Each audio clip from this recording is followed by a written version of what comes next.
Pagoda Emas Pancer 214. Novel fiksi seni bela diri dan sastra yang hadir tiap hari. Bersama suara serak, cerita berlanjut. Wanita. Setelah mendengar apa yang dikatakan Yin Fengqi, Xiao Nunu bertanya dengan rasa ingin tahu, wanita yang mana? Siapa lagi? Bukankah dia yang sering datang menemuimu? Apakah dia menyukaimu? Dia datang ke sini setiap beberapa hari. Lari. Yin Fengqi berkata dengan santai. Xiao Nunu tertegun sejenak, lalu bertanya, Su Jianlu. Ya, itu namanya. Di mana dia? Apa yang dia inginkan dariku? Dia ada di luar gua. Adapun apa yang dia inginkan dariku? Ya, aku tidak akan memberitahumu. Aku tahu, aku bertanya, tetapi mereka tidak memberitahuku, jadi mereka meminta untuk bertemu denganmu. Yin Fengqi merentangkan tangannya dan mengangkat bahu. Xiao Nunu tidak ragu-ragu dan berkata langsung, biarkan dia kembali. Katakan saja padanya aku sedang sibuk. Saat ini, Xiao Nunu khawatir dengan situasi di jurang iblis Seiyu dan tidak berniat menemui orang lain.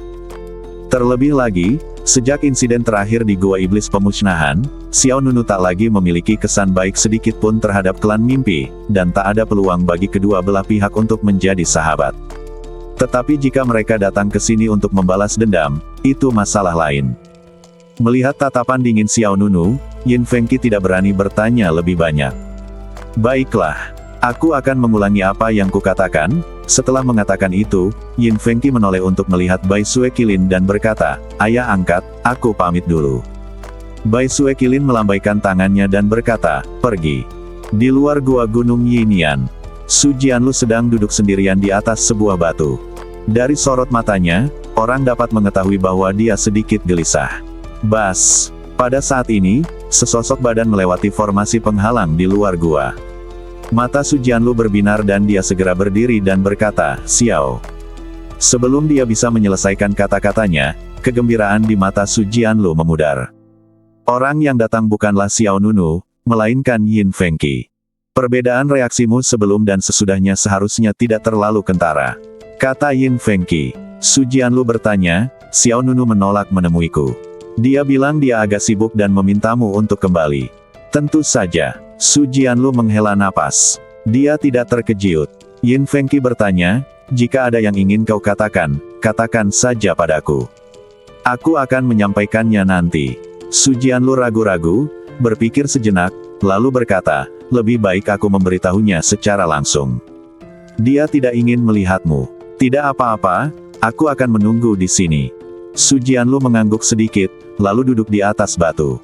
Yin Fengqi merasa bingung, tetapi melihat ekspresi Su Jianlu yang penuh tekad, dia tidak punya pilihan selain membiarkannya melakukan apa yang diinginkannya. Baiklah, adik junior berutang begitu banyak padamu sehingga dia menyuruh orang untuk memblokir gerbang dan menjaganya. Yin Fengqi bergumam pada dirinya sendiri dan berbalik untuk memasuki gua. Matahari dan bulan silih berganti, siang dan malam pun berganti. Waktu berlalu dengan cepat dari pagi hingga sore. Su Jianlu duduk di luar gua selama seharian. Dia tampaknya sudah mengambil keputusan dan tidak akan menyerah sampai dia mendapatkan Xiao Nunu. Di pintu masuk gua, Yin Fengqi bersandar di dinding, memegang segenggam biji melon di tangannya, memecahkannya sambil berkata, apakah menurutmu wanita ini ditipu oleh adik laki-lakiku? Dia benar-benar menolak untuk pergi.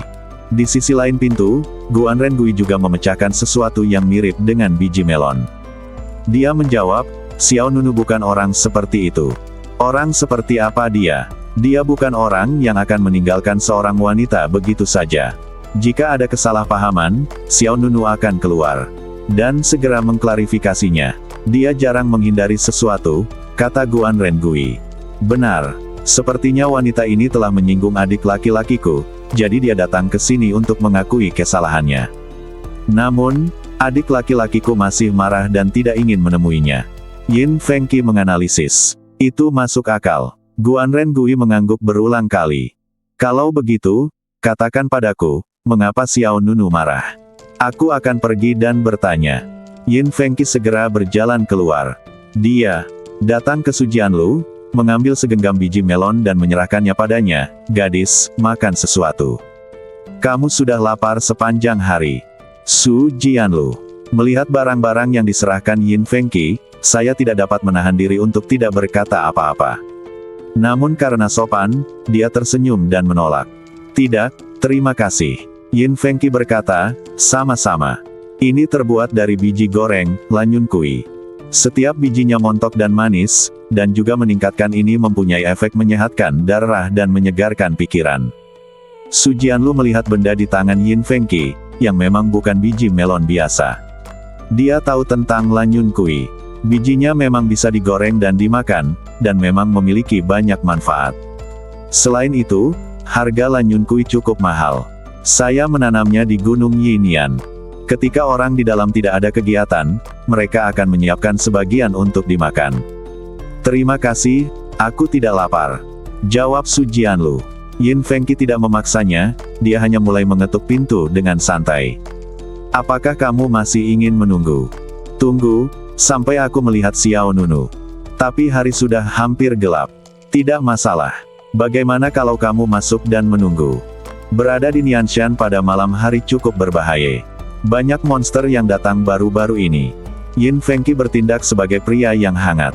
Hati Su Jianlu menjadi cerah dan dia hendak menyetujuinya, tetapi setelah memikirkannya, dia menggelengkan kepalanya.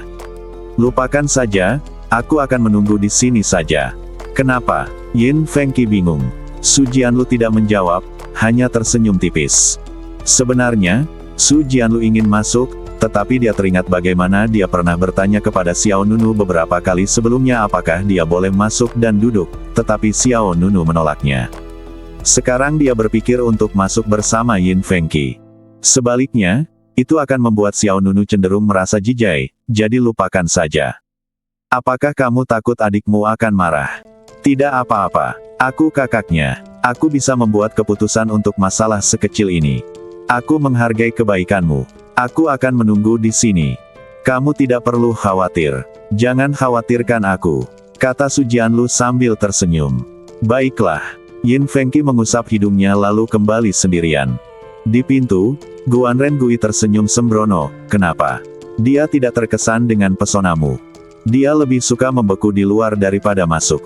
Kamu tidak tahu apa-apa, dia hanya berpura-pura pendiam. Oke, kamu benar. Melihat bahwa mereka tidak bisa mendapatkan apapun dari Su Jianlu, Yin Fengqi dan Guanren Gui kembali dengan bosan. Lalu, malam pun tiba. Monster-monster di pegunungan yang jauh meraung sepanjang malam. Baru pada pagi hari, ketika cahaya pagi yang lembut menerobos awan dan menyinari bumi, suasana berangsur-angsur menjadi sunyi. Pada saat ini, Su Jianlu masih duduk di sana, dengan tetesan air di rambutnya. Suhu turun tajam di malam hari, dan kabutnya tebal. Meskipun kultivasi Su Jianlu tidak rendah, dia tampak masih sedikit malu. Oh, melihat ke arah pintu masuk gua, Su Jianlu hanya bisa menghela nafas. Dia bergumam agak merendahkan diri. Su Jianlu, bagaimanapun juga kalian adalah keturunan para dewa, tetapi perilaku kalian sangat rendah hati. Su Jianlu mengerucutkan bibirnya, tampak kesepian. Dulu, kemanapun ia pergi, ia selalu dicari oleh ribuan orang. Sejak kecil hingga dewasa, ia dikelilingi oleh para pengagum. Bahkan setelah tiba di Jalan Abadi, dia masih merupakan seorang jenius yang sangat luar biasa dari klan mimpi. Tetapi selama periode ini, dia merasa tidak memiliki harga diri sama sekali. Bagi seorang pria, dia lebih suka menunggu di sini sehari semalam. Hal ini benar-benar mustahil dilakukan di masa lalu. Memikirkan hal ini, Su Jianlu tidak dapat menahan rasa merah di matanya karena sedih. Karena kamu merasa dirugikan. Mengapa kamu tidak pergi saja? Pada saat ini, terdengar suara dingin. Su Jianlu terkejut dan segera berdiri. Xiao, Tuan Muda Xiao Nunu. Kemudian dia melihat Xiao Nunu berjalan keluar dari gua dengan langkah mantap, dan Snow Qilin mengikutinya dari belakang. Su Jianlu dengan cepat menyeka air matanya dan melangkah maju. Akhirnya kau setuju untuk menemuiku.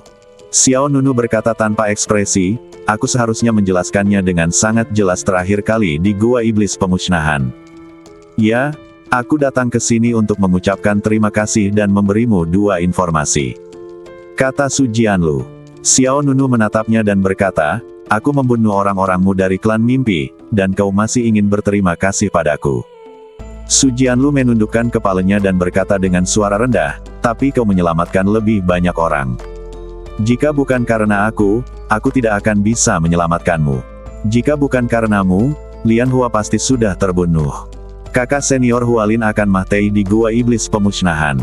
Kakak senior Hualin adalah putri dari seorang tetua di klan dan memiliki status bangsawan. Jika sesuatu terjadi padanya, kita tidak akan bisa menanggung akibatnya. Tanggung jawab. Xiao Nunu tidak ingin mendengar penjelasan pihak lain. Dia membungkuk sedikit, meletakkan tangannya di belakang punggungnya, dan berkata, jika kamu punya sesuatu untuk dikatakan, katakan saja. Yah, seperti ini.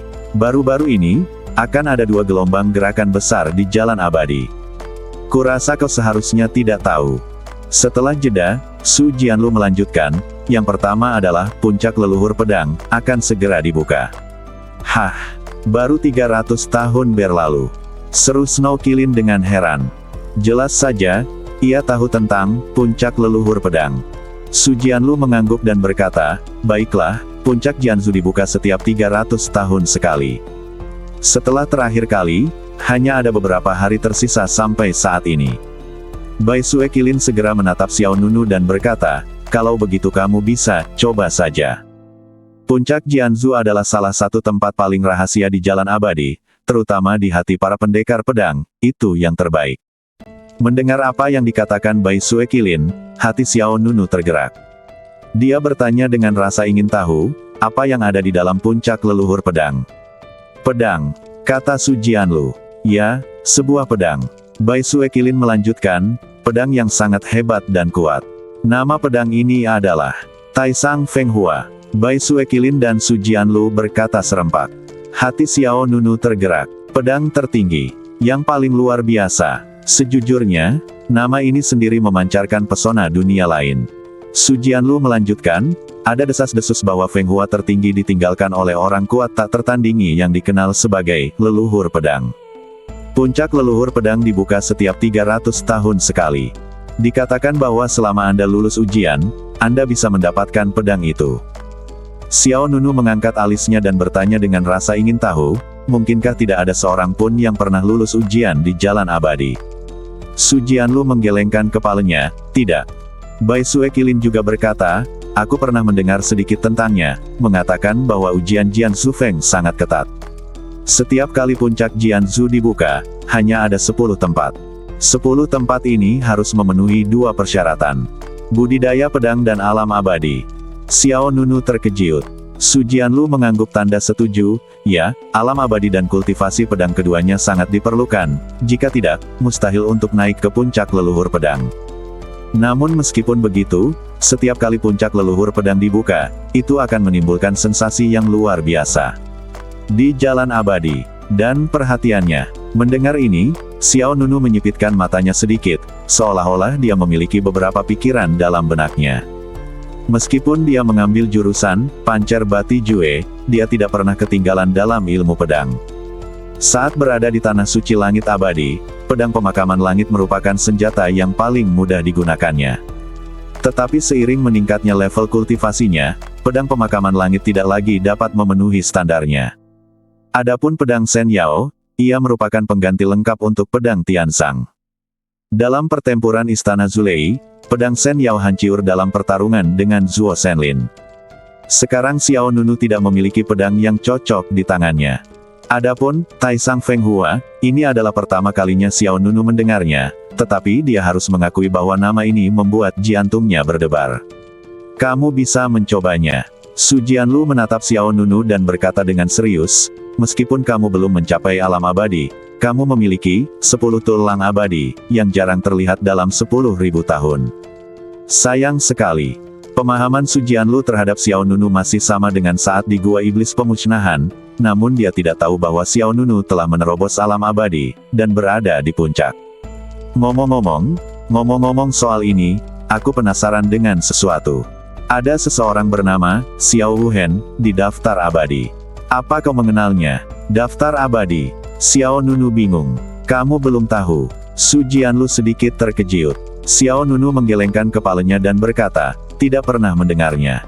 Bai Sue Kilin melirik Xiao Nunu dan menjelaskan, di area pusat Jalan Abadi, ada daftar abadi. Setiap kali seseorang menerobos alam abadi, namanya juga akan muncul di daftar. Ya, Su Jianlu mengangguk. Dikatakan bahwa Xiao Wuhen membunuh Zuo Shenlin dari Istana Zulei. Dalam beberapa hari terakhir, orang ini sangat populer di dunia abadi. Banyak orang-orang mereka semua menyelidiki informasi identitasnya, tetapi beberapa orang yang selamat dari Istana Zulei tetap diam tentang masalah ini. Mereka pasti takut akan balas dendam Xiao Wuhen, jadi mereka tidak berani mengatakan sepatah kata pun. Begitu ganas. Bai Suekilin berpura-pura terkejut. Kalian tidak saling kenal. Kupikir kita akan punya hubungan. Dia menatap Xiao Nunu dengan penuh arti. Bai Suekilin tersenyum dan berkata, kamu tidak berpikir bahwa karena kita semua bermarga Xiao, kita semua adalah keluarga, kan? Lalu, apakah mereka yang bermarga Bai semuanya adalah saudaraku? Su Jianlu tersenyum dan menggelengkan kepalanya. Tidak, aku hanya bertanya. Dia memang bertanya dengan santai, dan Bai Suekilin menghilangkan rasa penasaran pihak lain hanya dengan beberapa patah kata. Xiao Nunu tidak menjelaskan hal ini, dia bertanya dengan tenang. Apa hal kedua? Hal kedua adalah, daftar abadi, yang baru saja aku sebutkan. Ekspresi Su Jianlu menjadi semakin serius, dia berkata, hal kedua adalah, daftar abadi, yang baru saja aku sebutkan, pertempuran untuk daftar abadi akan segera dimulai. Pertempuran untuk daftar abadi, Xiao Nunu bahkan lebih terkejut ketika mendengar kata-kata ini. Pertempuran ini adalah pesta paling mewah di seluruh jalan abadi. Ini juga merupakan pertempuran untuk peringkat, daftar abadi. Tentu saja, makhluk abadi juga dapat berpartisipasi, tetapi di depan para penguasa alam abadi yang sebenarnya, semua alam semi-abadi akan memilih untuk menyerah. Setelah mendengar cerita Su Jianlu, Xiao Nunu sedikit mengerti. Perebutan peringkat daftar abadi berarti menyangkut kehormatan semua orang kuat di alam abadi, tetapi jika hanya untuk peringkat, Xiao Nunu tidak terlalu tertarik. Apakah ini hanya peringkat? Tanya Xiao Nunu. Tentu saja tidak. Su Jianlu menjawab dengan serius, dalam pertarungan peringkat abadi, mereka yang tampil baik bisa mendapatkan Ordo 9 Provinsi, yang bisa mengarah ke alam abadi 9 provinsi. Hah! Suara dingin dan serius angin dingin bertiup, meniup debu dan dedaunan di tanah. Negeri Dongeng Kyushu. Xiao Nunu kembali menerima nama yang asing. Apa itu negeri Dongeng 9 provinsi? Kebingungan Xiao Nunu sesuai dengan harapan Su Jianlu. Berdasarkan kontaknya sebelumnya dengan Xiao Nunu, dia tahu bahwa Xiao Nunu tidak mengetahui banyak informasi tentang jalan abadi. Alam abadi 9 provinsi adalah istilah umum. Anda dapat menganggapnya sebagai bidang besar yang mencakup segalanya.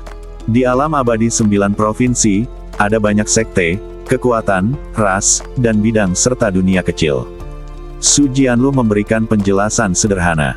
Dia membuka bibir merahnya dan melanjutkan, jalan abadi bukanlah akhir dari para kultivator. Itu seperti namanya, itu adalah jalan, jalan menuju keabadian, jalan menuju alam abadi 9 provinsi. Juga pada saat ini, baru pada saat itulah Xiao Nunu benar-benar memahami arti sebenarnya dari jalan abadi. Ternyata jalan abadi bukan hanya jalan untuk berkultivasi saja, tetapi juga jalan yang menghubungkan ke alam abadi 9 provinsi. Pada saat ini, Snow Kilin berjalan ke sisi Xiao Nunu, lalu merendahkan suaranya dan berkata, apakah kamu tidak pergi ke Snake Feather Demon Abyss? Ada juga rute menuju Snake Feather Demon Abyss di Jeoshu. Alam abadi. Negeri Dongeng Jeoshu juga memiliki rute menuju jurang setan bulu ular. Perkataan Bai Suekilin membuat hati Xiao Nunu sedikit tergerak. Sepanjang hari, dia terus-menerus khawatir tentang pergi ke jurang iblis bulu ular, tetapi apa yang dikatakan Bai Suekilin memberi Xiao Nunu secercah harapan. Jika kau ingin memasuki negeri Dongeng 9 provinsi, apakah kau harus mendapatkan apa yang disebut perintah 9 provinsi? Xiao Nunu menatap Su Jianlu. Yang terakhir mengangguk dan berkata, ya, itu perlu.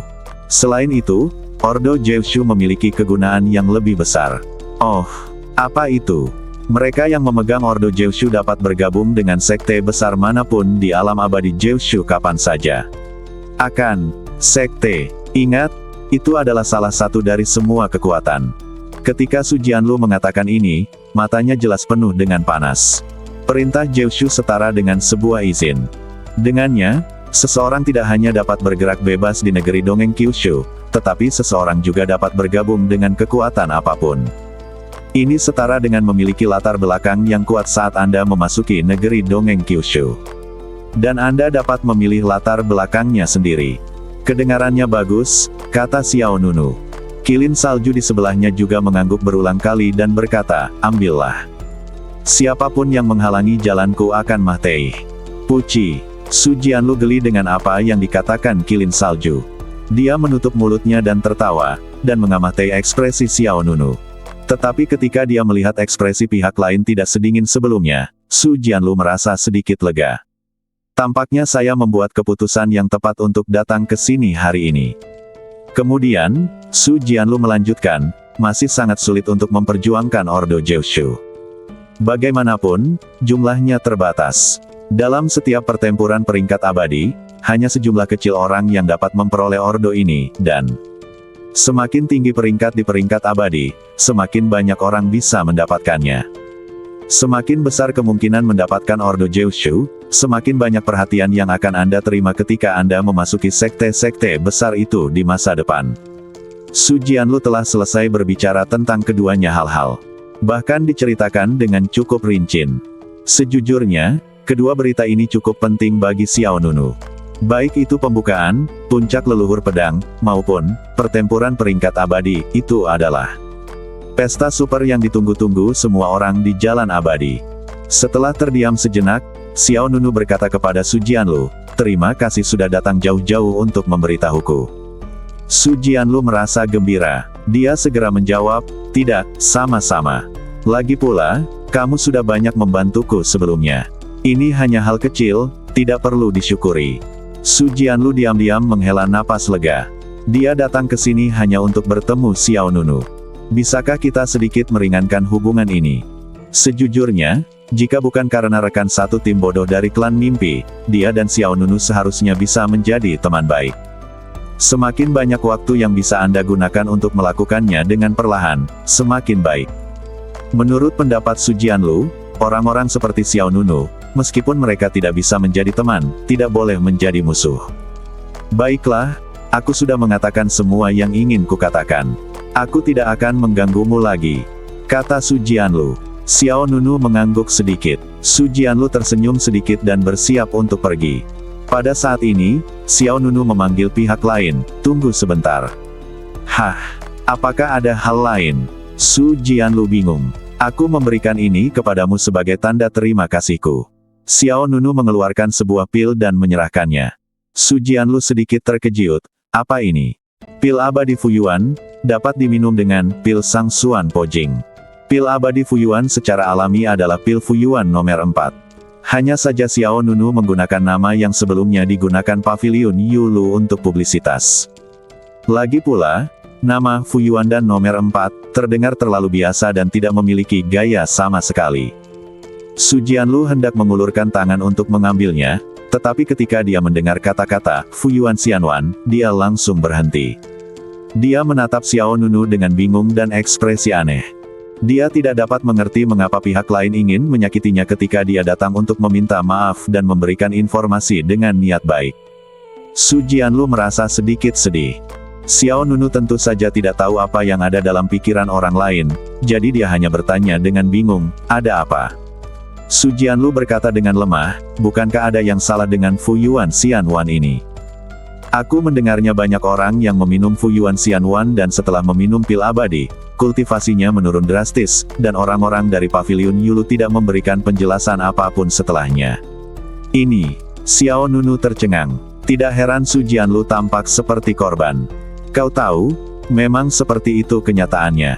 Resep pil yang diberikan kepada Pavilion Yulu adalah pil penghancur nomor 4, yang diminta Xiao Nunu untuk dimodifikasi oleh King Mo dan Sen. Pil pemulihan, yang disempurnakan darinya tentu saja akan menimbulkan masalah jika diminum. Yang ada di tangan Xiao Nunu disempurnakan oleh Jiang Jinyu setelah dia kembali.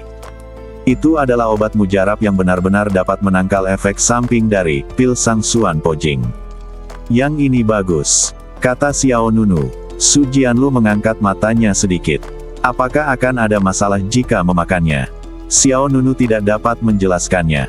Dia berkata dengan ringan, jika aku ingin membunuhmu, satu gerakan saja sudah cukup. Mengapa membuang-buang tenaga lagi? Su Jianlu terdiam. Benar. Segera, dia dengan hati-hati mengambil pil dari tangan Xiao Nunu dan berkata, sepertinya begitu. Xiao Nunu tersenyum. Dia tidak tahu apa yang ada di kepala wanita ini. Dia pintar saat dia pintar, dan sangat konyol saat dia konyol. Xiao Nunu tidak banyak bicara. Mengenai pil Sangsuan Breaking Realm, mudah ditemukan, jadi dia sendiri tidak memintanya.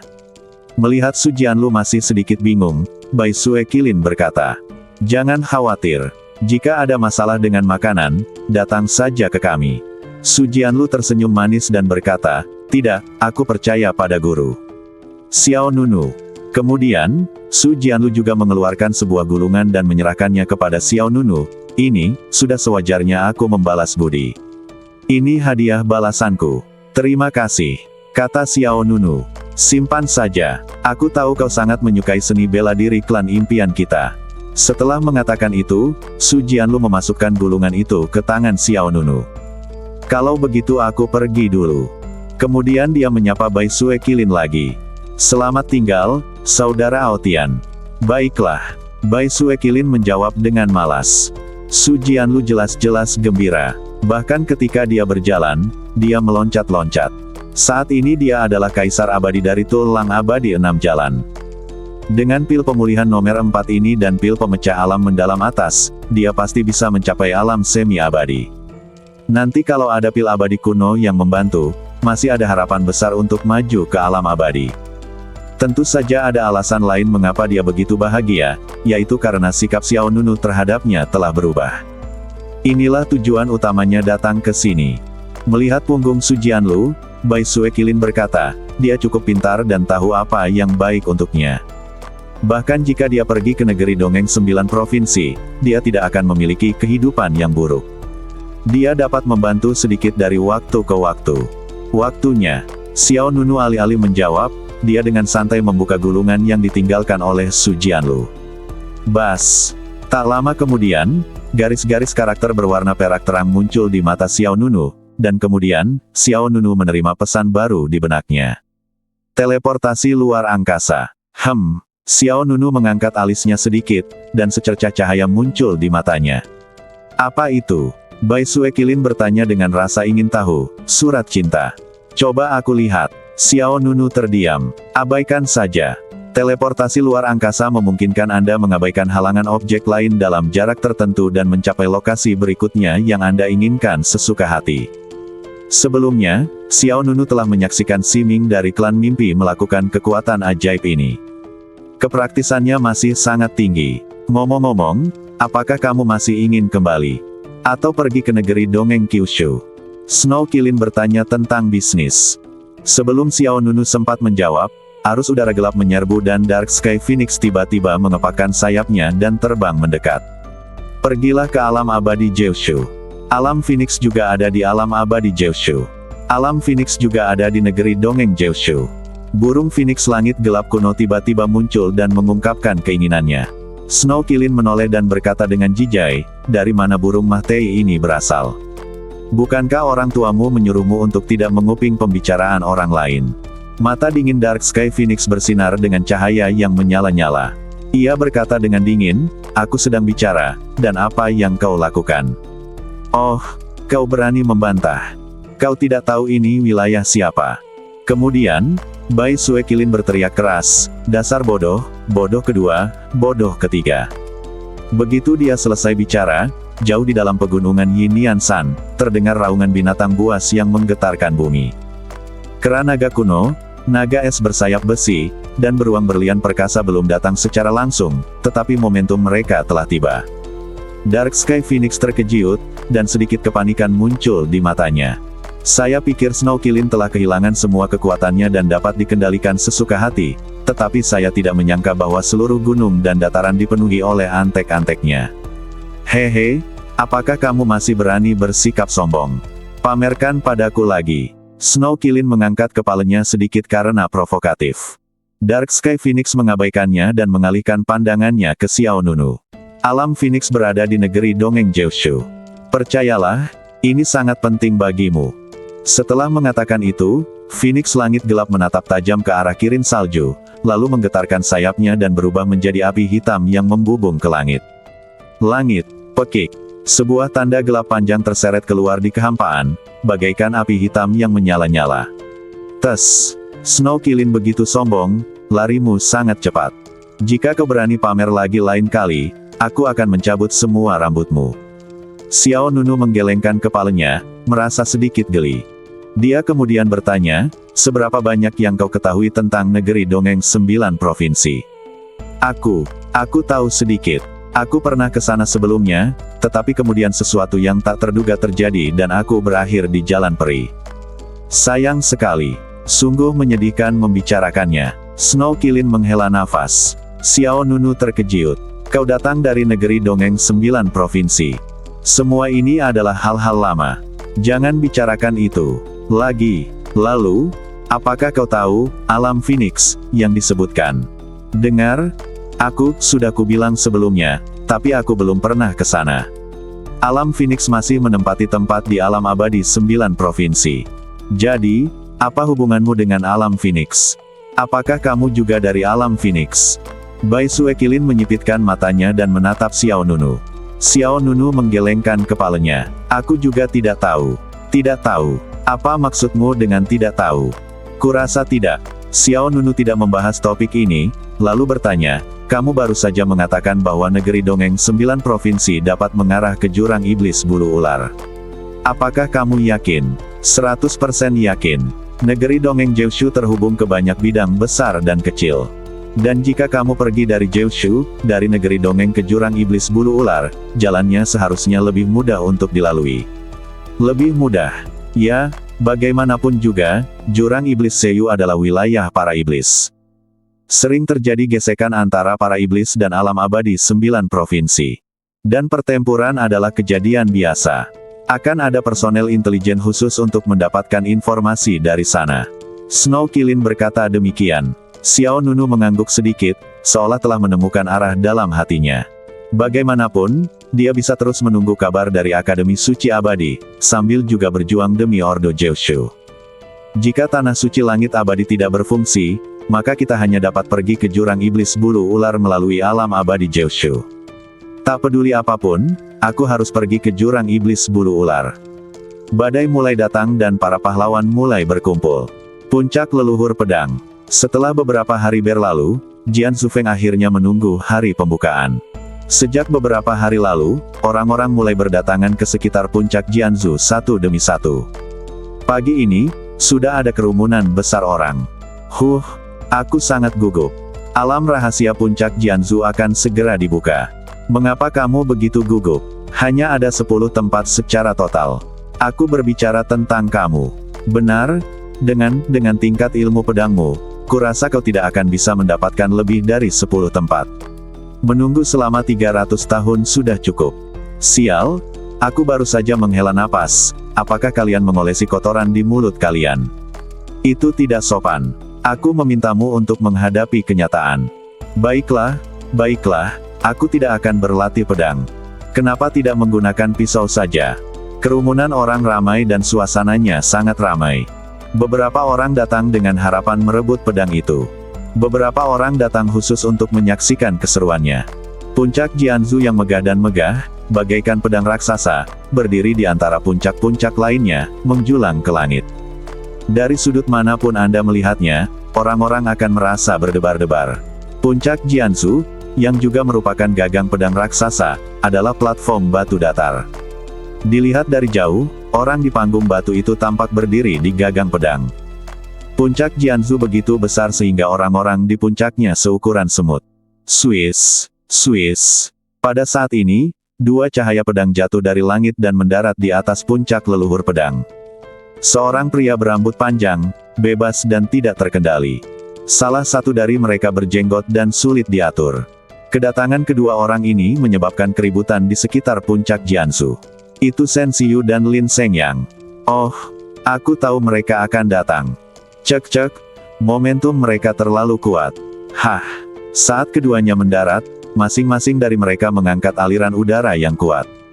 Kedua arus udara itu bertemu bersama, seperti dua energi pedang tajam yang saling bertabrakan. Dalam sekejap, semua orang yang ada di puncak Jianzhu Peak terguncang hingga tidak dapat berdiri tegak, bahkan ada mundur. Apakah kamu di sini? Lin Shengyang mengangkat sudut mulutnya dan tersenyum. Shen Xiu menjawab dengan tenang, sudah kubilang sebelumnya bahwa aku harus mendapatkan pedang ini. Hahaha, kalau begitu semuanya tergantung pada kemampuanmu. Tidak diragukan lagi bahwa keduanya sangat kuat. Dan semuanya adalah yang terbaik dalam daftar abadi. Semua orang di sekitar puncak Jianzhu terkesan dengan keagungan kedua pria itu. Kultivasi kedua orang ini sudah cukup untuk masuk dalam 10 besar daftar abadi, kan? Seseorang tak dapat menahan diri untuk bertanya. Seseorang menjawab, iya, pasti masuk dalam 10 besar, keduanya sama-sama berada di tahap akhir alam abadi. Tahap akhir alam abadi, astaga, aku bahkan tidak berani memikirkannya dalam kehidupan ini. Sama di sini. Di tengah diskusi orang banyak, sebuah susunan teleportasi tiba-tiba muncul di kehampaan. Ledakan. Susunan teleportasi itu seperti batu kilangan, menggerus langit hingga berlubang. Lalu, seberkas cahaya terang jatuh. Swiss. Detik berikutnya, 5 atau 6 sosok dengan momentum luar biasa melangkah ke puncak Jianzhu. Semua orang memandang si pendatang baru. Orang pertama yang menarik perhatian orang-orang adalah seorang wanita berpakaian hitam yang ringan seperti kain kasa. Wajahnya juga ditutupi dengan lapisan kain kasa hitam. Rambutnya yang panjang diikat menjadi sanggul ular, dan dia memiliki jepit rambut yang keren dan elegan. Di rambutnya, temperamennya yang dingin membuat orang-orang merasa ingin menjauhi orang asing. Dia adalah seseorang dari Paviliun Kabut Ungu. Ya, dia adalah tetua Paviliun Kabut Ungu, Yuanru. Kemudian, semua orang menoleh ke samping wanita itu, dan melihat seorang pria jangkung. Pria itu mengenakan mantel bulu putih dengan syal panjang di kerahnya, dan matanya gelap dan mendominasi. Semua orang ketakutan lagi. Itu Zheng Yao. Itu Zheng Yao. Wah, dia juga ada di sini. Tunggu, bukankah aku ingat Zheng Yao menggunakan pisau? Apa yang dia lakukan di sini? Dia seharusnya ada di sini untuk menemani Yuanru dari Paviliun Ziwu. Kemunculan Yuanru dan Zheng Yao di atas panggung menimbulkan sensasi yang lebih besar. Yang pertama adalah yang lebih tua dari Purple Mist Pavilion. Yang terakhir adalah 10 jenius teratas dalam daftar abadi. Mata Lin Shengyang menyipit, dan dia bertanya dengan dingin, mengapa kamu di sini? Zheng Yao mengangkat matanya sedikit, apakah kamu berbicara denganku? Apalagi, mungkinkah kamu mengubah latihan pedangmu menjadi kultivasi pedang? Haha, aku di sini hanya untuk menemani tetua Yuanru. Jangan gugup, aku tidak akan bersaing denganmu untuk Taisang Feng Hua. Nada bicara Zheng Yao tenang dan sedikit menggoda. Lin Shengyang jelas merasakan sedikit penghinaan, dia mensibir dan berkata, aku tidak gugup, aku hanya berpikir bahwa kamu benar dalam berlatih ilmu pedang. Bagaimanapun, hanya ada satu, Taisang Feng Hua, dan kamu tidak bisa dapatkan satu. Zheng Yao tidak marah dengan serangan balik itu. Dia berkata, apakah kamu begitu yakin? Master Shen Xiu di belakangmu belum berbicara. Menurutku, bakat pedangnya lebih baik darimu. Lin Shengyang mengerutkan kening agak. Tidak sulit untuk mengatakan bahwa Zheng Yao sedang mencoba mengalihkan konflik dan memiliki sedikit nada perselisihan. Menggunakan Shen Xiu untuk menyerang Lin Shengyang seperti memuji kecantikan wanita lain di depannya, dan Anda dapat memahami psikologi orang lain. Shen Xiu melangkah maju dan berkata, Saudara Zheng, kamu terlalu baik padaku. Saudara Lin dan aku memiliki kekuatan sendiri dalam ilmu pedang. Tapi tetua Yuanru dari Paviliun Kabut Ungu di sebelahmu, mungkinkah dia sudah berhasil masuk ke dalam daftar abadi? Mata semua orang tertuju pada Yuanru yang dingin dan anggun. Oh, benar juga, aku hampir lupa, bukankah Yuanru baru saja berada di alam kuasi abadi? Jika dia ingin berpartisipasi dalam penilaian alam rahasia puncak Jianzhu, dia mungkin masih kurang sedikit. Menghadapi keraguan semua orang, Zheng Yao tersenyum dan berkata, baru kemarin malam, penatua Yuanru sudah ada dalam daftar. Mendengar ini, ada sensasi di dalam dan luar puncak Jianzhu. Hebat, ahli alam abadi lainnya telah muncul dari Paviliun Kabut Ungu. Ngomong-ngomong, Berapa banyak tulang abadi yang dimiliki penatua Yuanru sebelumnya? 9. His, ya dewa, ini langsung ke alam abadi. Semua orang menatap Yuanru dengan kagum di mata mereka. Shen Xiyu dan Lin Seng yang saling berpandangan dan melihat ekspresi terkejut di wajah masing-masing. Yuanru telah mencapai tahap akhir alam abadi, yang berarti ada satu musuh yang lebih kuat dalam pertarungan pedang hari ini. Kalian berdua merasa tidak enak. Zheng Yao kembali membangkitkan kebencian. Shen Xiyu tersenyum dan berkata, sedikit. Lin Seng yang mensibir dan tidak mengatakan apa-apa lagi. Pastinya ada yang terkejut, tetapi tidak sampai pada titik di mana mereka panik. Yuanru baru saja masuk dalam daftar abadi, sementara Lin Seng Yang dan Shen Xiyu sudah menjadi jenius teratas dalam daftar. Dilihat dari waktu mereka berada di dalam daftar, tidak diketahui berapa lama lebih awal mereka daripada Yuanru, dan dalam hal kultivasi, mereka secara alami, berada di alam yang sama, tetapi kekuatan tempurnya berbeda.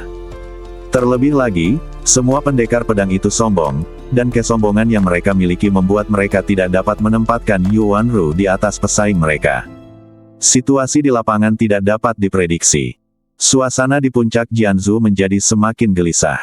Semakin banyak pembudidaya pedang yang kuat telah melangkah ke puncak leluhur pedang, dan hari ini seperti konferensi pedang puncak. Selain Shen Xiyu, Lin Seng Yang, dan Yuanru, ada sejumlah pendekar pedang hebat lainnya yang masing-masing menempati tempat. Semua orang terlihat serius, dan semua orang merasakan tekanan yang besar. Lagi pula, di alam rahasia puncak Jianzhou yang dibuka setiap 300 tahun sekali, belum ada seorang pun yang berhasil merebut Taisang Feng Hua. Bahkan dapat dikatakan tidak seorang pun tahu seperti apa rupa Taisang Feng Hua. Pada saat ini, BR lebih besar dari di puncak samping selatan puncak Jianzhou. Su Jianlu berdiri di belakang kerumunan, melihat sekeliling, seolah mencari seseorang. Waktunya hampir habis dan alam rahasia akan segera terbuka. Mengapa dia belum datang? Su Jianlu berkata pada dirinya sendiri. Orang yang dicarinya tentu saja Xiao Nunu. Su Jianlu tiba lebih awal, tetapi sampai sekarang, dia belum menemukan jejak Xiao Nunu. Kamu tidak datang. Su Jianlu bisa mengerti jika dia tidak datang. Bagaimanapun, Xiao Nunu belum mencapai alam abadi. Meskipun menurut Su Jianlu, 10 tulang abadi tidak lebih buruk dari alam abadi, terutama potensinya yang tidak terbatas. Bah Tuuk, Bah Tuuk, Bah Tuuk. Pada saat ini, Bah Tuuk rendah datang dari belakang. Su Jianlu merasa gembira dan segera berbalik, Tuan Muda Xiao. Sebelum dia sempat menyelesaikan perkataannya, Su Jianlu langsung menutup mulutnya. Berdiri di depannya adalah seorang pria tampan mengenakan pakaian brokat, sabuk giok, dan mahkota rambut biru. Su Feng, kakak senior, kenapa kamu? Tang Su Feng, jenius terhebat di antara Dream Clan masa kini. Dia juga merupakan anggota terkuat tim Dream Clan di Immortal Road. Tatapan mata Tang Su Feng agak dingin. Di belakangnya ada Hualin dan beberapa anggota klan mimpi lainnya. Wajah Hualin muram, dan tatapan yang diberikannya pada Su Jianlu bagaikan ditusuk jarum, membuat orang merasa tidak nyaman. Apa yang kau lakukan di sini secara diam-diam? Tanya Tang Su Feng. Aku. Su Jianlu merasa seperti pencuri guguk yang ketahuan. Dia tergagap dan tidak bisa bicara. Hualin mendengus dingin. Dia berkata, apakah kamu menunggu pria bernama Xiao itu? Tidak. Su Jianlu dengan cepat menyangkal. Tetapi ekspresinya jelas tidak wajar. Tetapi Su Jianlu berpikir cepat dan mengganti topik pembicaraan. Kakak Su Feng, kapan kau kembali? Pagi ini. Jika kau keluar sedikit lebih lambat, kau pasti sudah menungguku. Tang Su Feng menatap Su Jianlu dengan senyum tipis di matanya. Su Jianlu tersenyum malu, aku tidak menyangka kau akan kembali saat ini. Hualin berkata dengan dingin, jika dia tidak kembali, istana Dameng akan menjadi cangkang kosong. Su Jianlu tentu saja tidak menyangka kau akan kembali saat ini, tidak berani berbicara. Dia juga tahu apa yang sedang dilakukan Hualin. Tang Su Feng tidak mengatakan apa-apa. Dia berkata kepada Su Jianlu, aku tahu semua yang terjadi selama ini. Kamu tidak perlu peduli. Hualin tidak bisa menahan diri untuk tidak mengerutkan kening mendengar ini. Dia pikir Tang Su Feng setidaknya akan menyalahkan Su Jianlu, tetapi ternyata tidak. Perilaku acuh tak acuh Tang Su Feng juga membuat orang lain merasa sedikit tidak puas. Tetapi tidak peduli betapa tidak puasnya mereka, Karena status Tang Sufeng di klan mimpi, tidak ada seorang pun yang berani bicara banyak. Su Jianlu melihat ekspresi Hualin dan hanya bisa mengganti topik pembicaraan. Saudara Sufeng, sekarang setelah kamu kembali dari klan, aku yakin kamu telah berhasil menguasai Mutiara Changlan, kan? Bagaimana menurutmu? Mungkin, apakah kamu kurang percaya padaku? Tang Sufeng tersenyum. Jalan. Tidak, aku sangat percaya padamu. Kakak senior Sufeng adalah yang paling kuat. Akan mudah baginya untuk merebut Mutiara Changlan. Su Jianlu segera mengubah ucapannya. Tang Sufeng tersenyum dan menggelengkan kepalanya. Mutiara Changlan adalah harta keluarga. Butuh waktu lama bagiku untuk menguasai kekuatannya secara bertahap. Namun, butuh waktu untuk melepaskan kekuatan maksimalnya. Su Jianlu mengangguk. Dia bertanya lagi, Saudara Sufeng. Apakah kamu kembali kali ini khusus untuk pertempuran di alam rahasia puncak leluhur pedang dan peringkat abadi? Ada dua alasan ini, dan alasan lainnya adalah aku kembali secara khusus untuk melihat jika kau telah menimbulkan masalah di jalan abadi. Kata Tang Sufeng. Su Jianlu tampak bersalah. Meskipun dia tidak menimbulkan banyak masalah, hilangnya semua kekuatan Hualin dan kemah Teihan Siming dan yang lainnya secara tidak langsung berhubungan dengan Su Jianlu. Bagaimanapun, Su Jianlu lah yang punya ide supaya Xiao Nunu bergabung dengan klan impian. Baiklah, hari sudah mulai malam. Ayo ikut aku ke puncak gunung. Kata Tang Sufeng. Su Jianlu mengangguk, ya. Tang Sufeng segera berjalan di depan dan memimpin tim klan impian ke puncak gunung. Su Jianlu berjalan patuh di belakang tim. Tidak sulit untuk melihat bahwa sekarang di seluruh klan mimpi, kecuali Tang Sufeng, semua orang memiliki masalah dengan Su Jianlu. Meskipun Su Jianlu lah yang membawa Xiao Nunu ke gua iblis pemusnahan untuk menyelamatkan mereka. Tetapi di mata semua orang, jika bukan karena Xiao Nunu, hal-hal yang terjadi kemudian tidak akan terjadi. Pada saat yang sama, Su Jianlu tidak dapat menahan rasa khawatirnya. Apa yang akan terjadi jika Xiao Nunu datang dan bertemu Tang Sufeng? Merasa gelisah, Su Jianlu mengikuti klan mimpi ke puncak gunung. Tiba-tiba terjadi keributan di puncak Jiansu.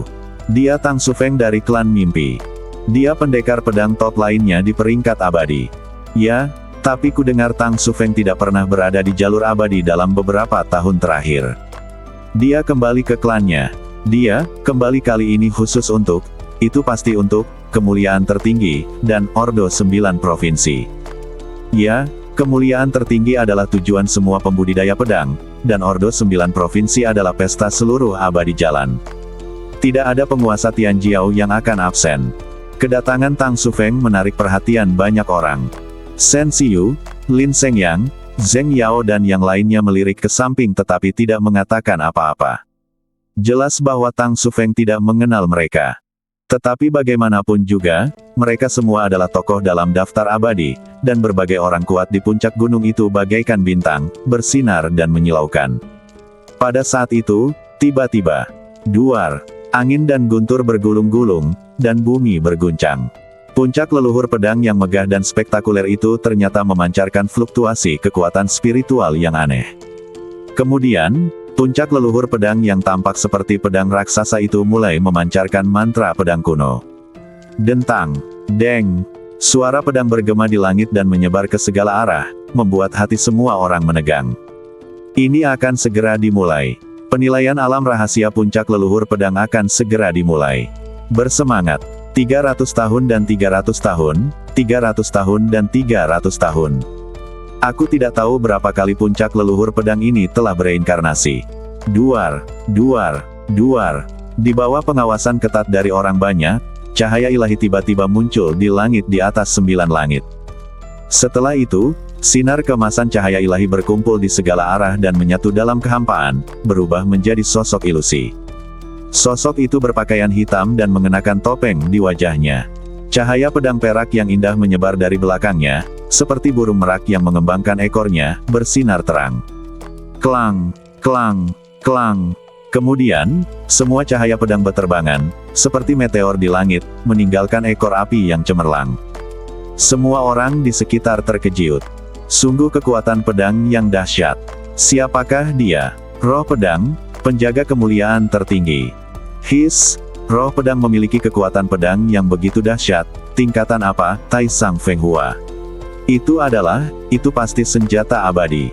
Tetapi hanya sedikit orang yang tahu sudah mencapai level berapa. Lagi pula, sampai sekarang, tidak ada yang tahu seperti apa rupa Taisang Feng Hua. Sosok itu melihat ke bawah ke puncak Jiansu.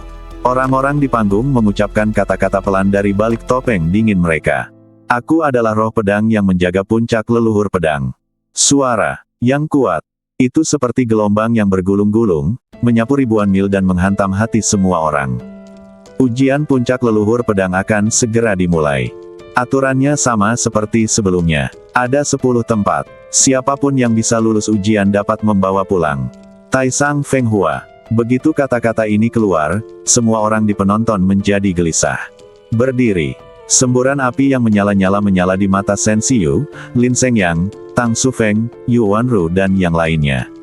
Taisang Feng Hua, aku harus mendapatkannya. Shen Xiyu mengepalkan tinjunya dengan satu tangan dan berkata dengan suara yang dalam. Lin Shengyang melirik orang lain dan mensibir.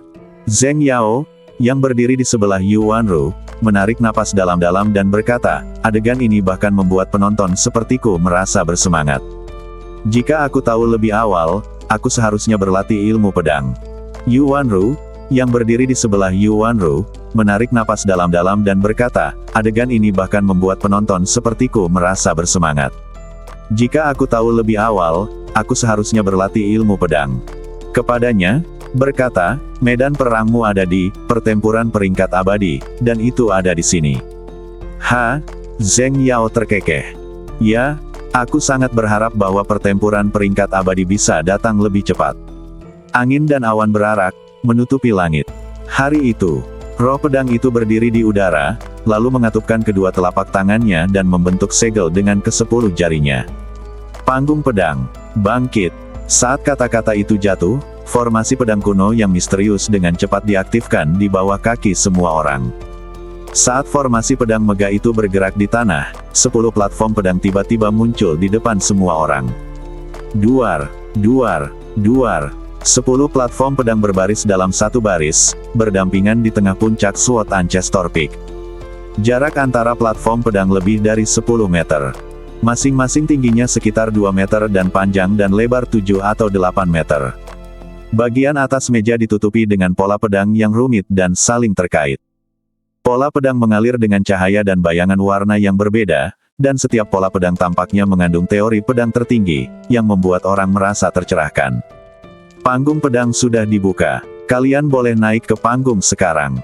Semua orang menjadi semakin bersemangat. Platform pedang mewakili satu kuota. Hanya satu orang yang dapat berdiri pada tiap peron. Lin Shengyang dan Shen Xiyu saling berpandangan. Yang terakhir berkata, itu semua tergantung pada kemampuanmu. Lin Shengyang berkata, hei, kamu pasti kalah. Seketika, mereka berdua bergerak dan bergegas ke salah satu platform pedang masing-masing. Zheng Yao di sisi lain juga berkata kepada Yu Wanru di sampingnya, pergilah. Aku berharap tetua Pavilion Ziwu yang tak tertandingi dapat berhasil membawa Taisang Feng Hua pergi. Semoga beruntung. Yu Wanru bergerak, itu seperti gumpalan asap elegan yang terbang ke atas meja. Di pihak klan mimpi, Tang Xufeng sudah bersiap naik ke panggung, sementara Su Jianlu di belakang masih melihat sekeliling dengan linglung. Sekarang sudah larut malam, dan Xiao Nunu belum muncul. Apakah dia benar-benar tidak datang? Su Jianlu melengkungkan bibirnya. Lebih baik tidak datang. Aku hanya takut akan ada konflik lagi dengan kakak senior Tang Xufeng nanti. Pikirnya dalam hati. Tidakkah kau mendoakan keberuntunganku? Tang Xufeng berbalik dan menatap Su Jianlu. Ayolah, saudara Xufeng, kamu harus mendapatkan Taisang Feng Hua. Kata Su Jianlu. Hualin dan yang lainnya saling berpandangan dengan dingin, merasa tidak bisa berkata apa-apa. Pikiran pihak lain jelas tidak tertuju pada Tang Xufeng. Namun, Tang Xufeng tidak peduli. Ia segera punya pikiran, dan dengan suara Swiss ia menghilang begitu saja, dan muncul di salah satu platform pedang pada detik berikutnya. Itu teknik teleportasi luar angkasa milik klan mimpi. Seru seseorang di antara penonton. Baiklah, setelah orang-orang ini masing-masing menduduki panggung pedang, tidak banyak tempat yang tersisa. Tempat-tempat di puncak leluhur pedang juga dimenangkan berdasarkan kekuatan. Tentu saja tidak ada seorang pun yang ingin bersaing dengan para jenius dan penguasa ini untuk memperebutkan panggung pedang. Setelah Shen Xiyu, Lin Shengyang, Yu Wanru, Tang Xufeng dan yang lainnya berturut-turut naik ke panggung, tak lama kemudian, hanya 3 platform pedang yang tersisa di puncak Jianzhu. Di puncak leluhur pedang, roh pedang muncul. Banyak ahli pedang berkumpul di sini. Namun, jumlah orangnya terlalu banyak, sedangkan buburnya terlalu sedikit. Hanya 10 orang saja yang memenuhi syarat untuk mengikuti penilaian kendo ini. Hanya dalam sekejap mata, hanya 3 terakhir dari 10 platform pedang yang tersisa. Hanya ada 3 tempat tersisa. Aku mau 1. Aku juga mau 1. Tiba-tiba, sosok-sosok terbang ke puncak-puncak Jianzhu dan bergegas menuju 3 platform pedang yang tersisa. Lagi pula, tidak ada seorang pun yang berani merebut tempat Shen Xiyu, Lin Shengyang, Yu Wanru dan lainnya. Namun, pada saat ini, energi pedang ada di mana-mana di langit di atas 9 langit, dan cahaya pedang seperti tornado menutupi awan. Hati semua orang menjadi tegang. Apa itu? Energi pedang yang sangat kuat. Semua orang mendongak. Sebelum semua orang bisa bereaksi, 2 cahaya pedang jatuh dari langit seperti meteor dan mendarat di tanah. Bang! Bang! Detik berikutnya, 2 gelombang energi pedang, 1 merah dan 1 hitam, menyebar ke segala arah, seperti lingkaran cahaya yang saling terkait, menyerbu. Tiba-tiba, langit dan bumi berguncang, angkasa bergetar, dan semua sosok yang berada di puncak terguncang mundur. Bahkan Shen Xiyu, Lin Shengyang, Tang Xufeng dan ahli pedang lainnya sedikit gemetar. Dentang! Dengung! Kemudian, suara pedang yang nyaring itu melayang di tiup angin. Hati semua orang menjadi tegang. Yang menarik perhatian semua orang adalah 2 pedang. Kedua pedang itu berdiri di tanah membentuk sudut, bertemu di gagangnya. Salah satu pedang itu berwarna merah, dengan cahaya jingga cemerlang mengalir pada bilahnya. Bilah pedang itu setipis sayap jangkrik dan sangat tajam. Tampaknya pedang itu dapat dengan mudah menghancurkan apapun di dunia. Pedang lainnya relatif panjang, dan bilahnya lebih tebal dan lebar. Api hitam pekat, membakar seluruh pedang. Meskipun suhunya tidak terasa, ruang di sekitarnya terdistorsi oleh api itu. Xuan Sui, kata Shen Xiyu dengan suara berat di salah satu platform pedang. Lin Shengyang di sisi lain melanjutkan dengan perilaku iblis. Tang Xufeng, Yu Wanru dan ahli pedang lainnya juga sedikit menyipitkan mata, memperlihatkan ekspresi serius. Pedang tipis berwarna jingga merah itu disebut Xuan Sui. Dan pedang panjang yang diselimuti api iblis hitam melambangkan iblis. Kedua pedang ini merupakan pedang yang terkenal di dunia keabadian.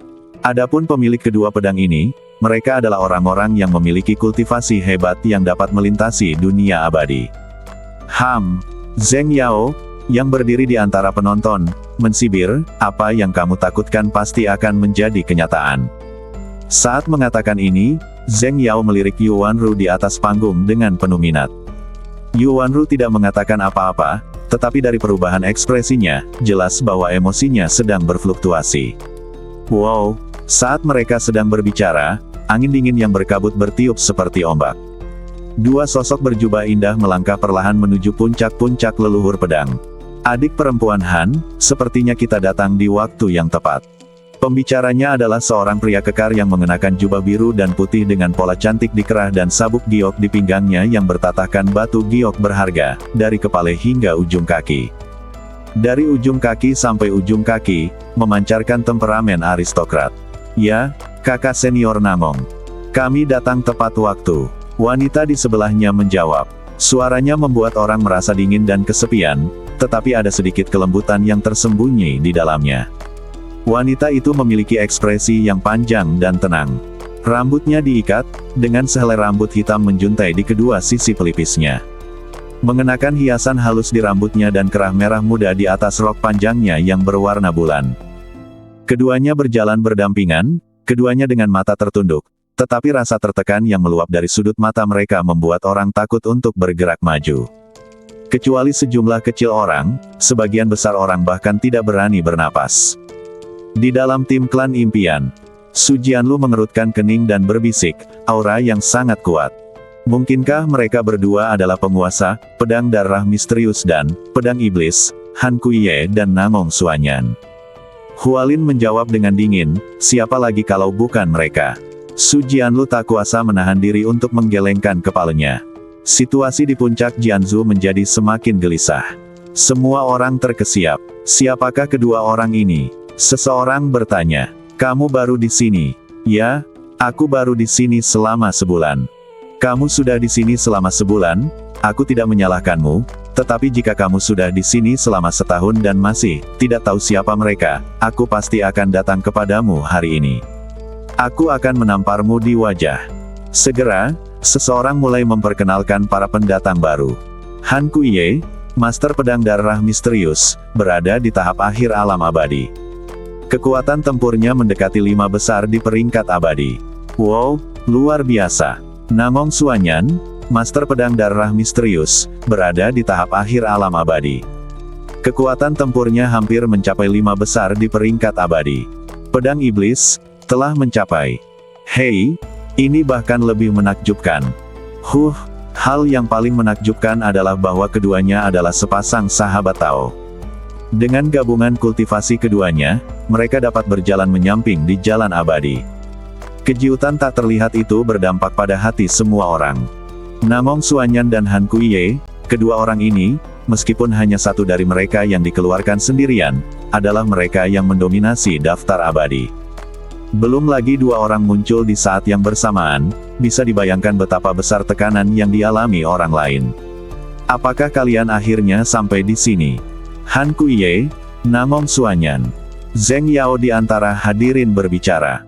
Secara relatif, Zheng Yao relatif santai. Bagaimanapun, dia adalah seorang kultivator pedang dan tidak ikut serta dalam penilaian di puncak Jianzhu. Namong Suanyan mengangkat matanya sedikit dan berkata dengan tenang, puncak leluhur pedang dibuka setiap 300 tahun sekali, bagaimana mungkin kita tidak datang? Hah? Zheng Yao berpura-pura terkejut, lalu dia menunjuk ke dua pedang yang berdiri di depannya dan berkata, Xuan Sui, Yao Xing. Keduanya adalah pedang yang terkenal di dunia. Dengan dua pedang di tangan, apakah kamu akan peduli dengan pedang lainnya? Begitu kata-kata ini diucapkan, mata semua orang tertuju pada Namong Suanyan dan Han Kuiye. Memang, pedang Xuan Sui dan pedang Yao Xing keduanya adalah pedang terkenal di tingkat keabadian. Di dunia ini, ada banyak sekali orang yang ingin mengintip kedua pedang ini. Di mata semua orang, sebenarnya tidak perlu bagi keduanya untuk bersaing demi kemuliaan tertinggi. Tentu saja, Namong Suanyan menjawab, Xuan Sui dan Yao Xing memang pedang terkenal yang langka, tetapi kita harus mengakui bahwa di depan Taisang Feng Hua, kedua pedang itu masih kalah. Tertinggal. 4 kata ini bagaikan palu yang berat, menghantam hati setiap orang dengan keras. Saat itu semua orang masih berharap mendapat keberuntungan, mengira bahwa kedua orang ini mungkin saja datang ke sini untuk ikut bersenang-senang. Perkataan Namong Suanyan secara langsung menghancurkan harapan semua orang. Zheng Yao mengangkat alisnya yang tebal sedikit, dan bertanya dengan rasa ingin tahu. Yang Mulia berkata bahwa Xuan Sui dan Yao Xing tidak ada apa-apanya dibandingkan dengan Taisang Feng Hua. Bolehkah saya bertanya apakah itu hanya satu pedang atau kedua pedang itu bersama-sama? Han Kuiye berkata, kombinasi keduanya sangat kuat. Kedua pedang itu masih belum sehebat Taisang Feng Hua. Mendengar ini, kegelisahan di hati setiap orang bagaikan seekor harimau yang siap menerjang. Aku harus mendapatkan Taisang Feng Hua. Tatapan mata Lin Seng yang tampak sangat penuh tekad. Shen Xiyu, Tang Sufeng, Yu Wanru dan yang lainnya juga merasa sulit untuk tenang. Hanya berdasarkan penilaian Namong Suanyan dan Han Kuiye terhadap Taisang Feng Hua, sudah cukup untuk membuat mereka memberikan segalanya. Sementara semua orang tercengang, Namong Suanyan dan Han Kuiye mengambil kembali pedang mereka satu demi satu dan melangkah ke panggung pedang. Tiba-tiba, hanya platform pedang terakhir yang tersisa dari 10 platform pedang. Ada 10 tempat, dan hanya yang terakhir yang tersisa. Tepat ketika semua orang mulai gelisah untuk tempat terakhir, sosok yang anggun dan menawan tiba-tiba muncul di puncak-puncak Jianzhu. Dia berjalan dengan ringan, jubahnya berkibar tertiup angin, dan tujuan di depannya jelas merupakan platform pedang ke-10. Bersambung.